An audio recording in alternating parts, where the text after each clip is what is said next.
ఓం నమః శివాయ శ్రీమాత్రే నమః. మిత్రులకి, శ్రేభిలాషులకి అలాగే నన్ను ఇంతగా ఆదరిస్తున్న యూట్యూబ్ ప్రేక్షకులందరికీ కూడా పేరు పేరు ధన్యవాదాలు. మిత్రులారా, మీ అందరికీ పరాదేవత ఎల్లవెల్లలా మీతో ఉండి మీ మనోవాంఛ నెరవేర్చాలని మనస్ఫూర్తిగా కోరుకుంటున్నాను.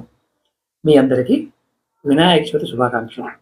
మనం స్వామివారి 32 రూపాలలో ఏ రూపాన్ని ఆరాధిస్తే ఎటువంటి ఫలితాలు కలుగుతాయో తెలుసుకుంటున్నాం. మీకు ఎవరికైనా సరే అన్ని రకాల సమస్యలు, కష్టాలు ఇలాంటి నుండి బయటపడాలి అనుకున్నప్పుడు మీరు ప్రతిరోజు కూడా సంకటహర గణపతిని ఆరాధించాలి.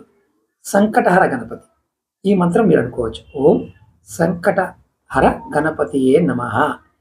ఈ నామాన్ని మీరు అనుకుంటూ ఉంటే మీకు ఉన్న రకరకాల సమస్యలు, కష్టాల నుండి స్వామివారు కాపాడుతారు. అలాగే నిత్యం ఈయన్ని పూజిస్తే సమస్యలు అనేవి సమస్తం దూరం అయిపోతాయి.